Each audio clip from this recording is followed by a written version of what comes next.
pasar ahli surga.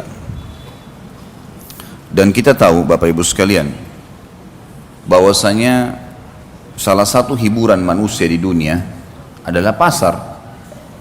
Karena mereka pada saat ke pasar melihat sesuatu yang menyenangkan hati mereka, membeli kebutuhan-kebutuhan, bertemu dengan orang-orang mungkin yang dia ingin temui, atau bahkan mendapatkan pengalaman-pengalaman baru, suasana baru, dan seterusnya.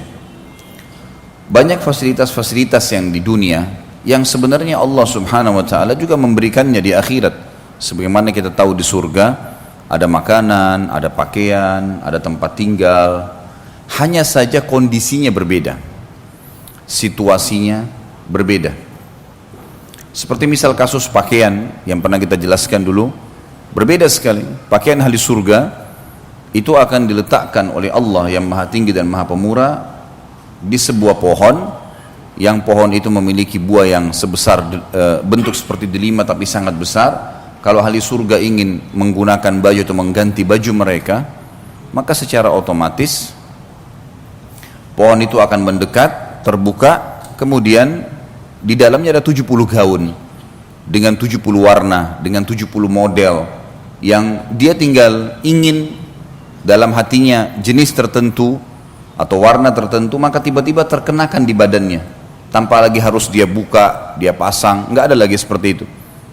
Jadi ada pakaian sebagaimana kata dunia, tapi berbeda sisi kualitas, ya. Terus metode caranya, situasinya berbeda semuanya.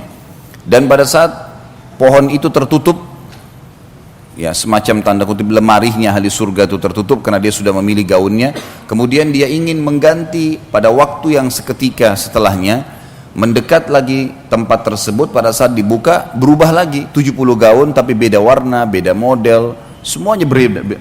Jadi setiap saat, dan itu khalidina fiha, kekal di dalamnya, nggak ada lagi batas waktu.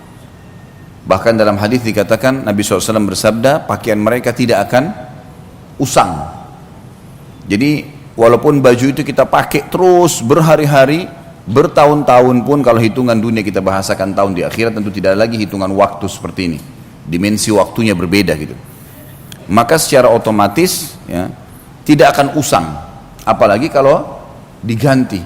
Dan setiap saat makanan ahli surga sudah kita jelaskan panjang lebar. Buah, ada nama-nama seperti buah delima, buah kurma, buah anggur, di dunia ada.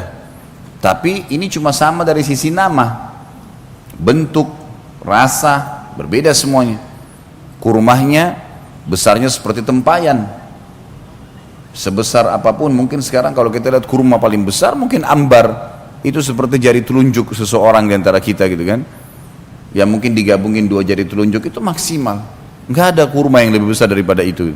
Tapi di akhirat satu buah kurma seperti tempayan, yang dia makan bukan karena lapar, tapi dia sedang menikmatinya. Dia akan berhenti kalau dia ingin pindah ke kegiatan lain atau ke makanan lain. Nggak ada kenyang, nggak ada lapar.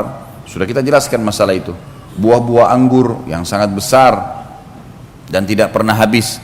Buah di surga kalau dipetik keluar lagi, dipetik keluar lagi, nggak pernah habis. Nggak butuh tunggu waktu untuk itu. Tidak butuh tunggu waktu untuk supaya bisa tumbuh lagi. Bahkan ada hadis yang disebutkan oleh Nabi SAW, nanti ada orang di surga meminta kepada Allah agar bercocok tanam. Dia mau cocok tanam. Kata Nabi SAW, Allah berfirman padanya, bukankah semua fasilitas sudah ada padamu? Semua pohon-pohon, semua jenis buah-buahan ada, bahkan di surga ada yang tidak mungkin ada di dunia. Jenis buah-buahan yang tidak bisa dibayangkan, karena semua di surga tidak pernah mata lihat, tidak pernah telinga dengar, tidak pernah terlintas dalam hati manusia. Sebagaimana dalam hadis disebutkan. Lalu kemudian Nabi SAW mengatakan kepadanya, kepada kita semuanya, orang ini berkata kepada Allah, ya Allah, tapi saya ingin, jiwa saya ingin sekali punya pohon-pohonan.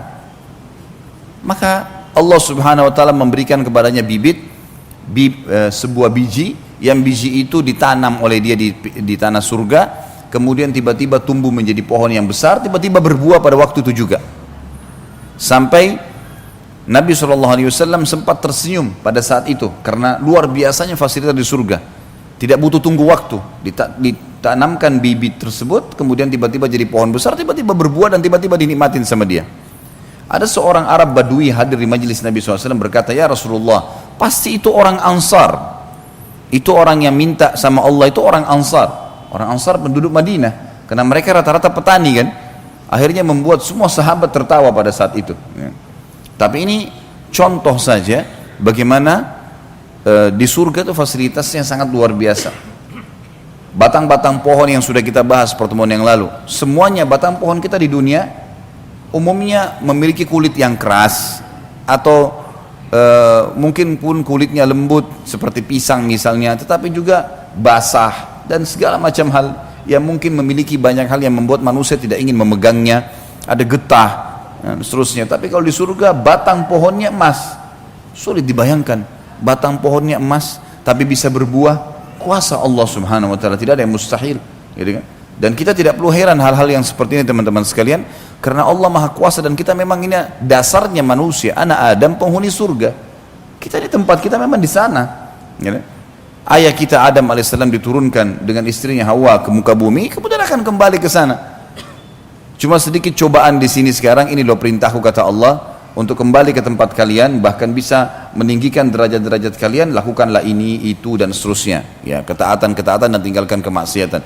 Tapi orang yang bangkang tidak akan ke sana loh ya, tidak akan kembali ke tempatnya, dia akan kembali ke neraka, tempat siksaan yang sudah disiapkan sebagaimana sudah panjang lebar kita jelaskan. Semua fasilitas di surga, fasilitas yang tidak bisa dibayangkan, susah sekali ya, dengan dibayangkan. Tetapi kita imani, karena keimanan akan memudahkan kita untuk meyakininya. Ya. Contoh misalnya air yang kita bahas, bagaimana bisa ada air jalan di depan mata seseorang ahli surga di istananya tanpa tersentuh tanah, dan dia bisa mengambilnya tanpa tertumpah di lantainya, gitu kan? Itu semua sudah kita jelaskan panjang lebar. Semua ini saya review kembali dan masih banyak yang kita tidak reviewkan tentunya, untuk menekankan sebuah poin. Pada saat kita membahas pasal ke-22 tentang masalah pasar ini, jangan dibayangkan seperti pasar kita yang becek, yang kotor, ya. Atau mungkin hanya seperti mall, orang masuk kemudian lula-lalang, toko bersebelah-sebelahan, bukan itu. Memang disebutkan dalam hadis masalah pasar, tetapi di sini tidak ada transaksi.